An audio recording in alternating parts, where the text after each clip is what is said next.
On the streets of Tokyo, sex sells, and nothing sells better than the fantasy of innocent young girls.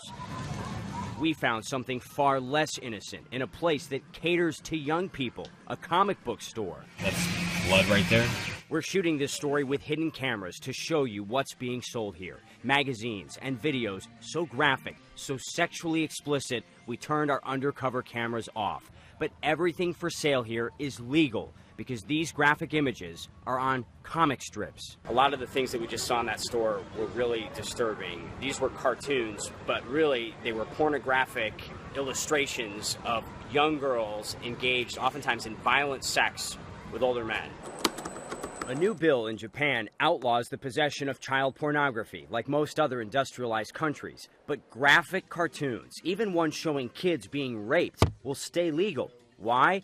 Because anime animation and manga comics are a multi-billion-dollar industry with political and lobbying power.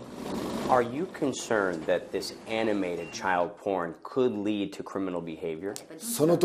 Absolutely, says legislator Matsutaka Tsuchiya. He points to the arrest of this murder suspect, accused of stabbing a 7-year-old girl more than 10 times. Police seized large amounts of child porn from his home, but won't say if it was real or animated.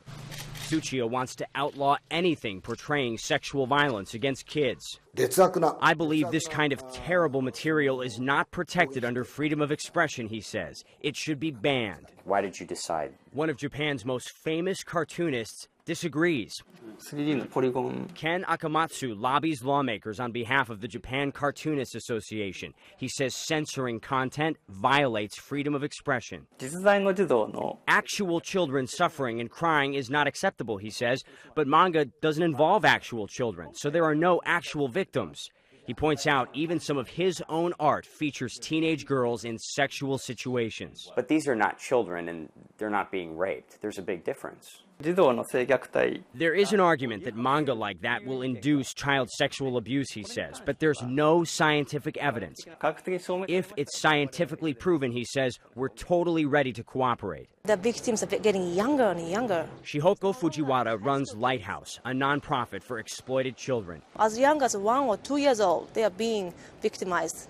She says she worked on a case where a predator used a cartoon to convince a child sex abuse is normal. So the pedophiles might bring the animation and, hey, this is how you practice with the adults. Despite those concerns, cartoons featuring sexual violence against kids will still be for sale on the streets of Japan, even as some fear those cartoons may be fueling the darkest desires of criminals. Will Ripley, CNN, Tokyo.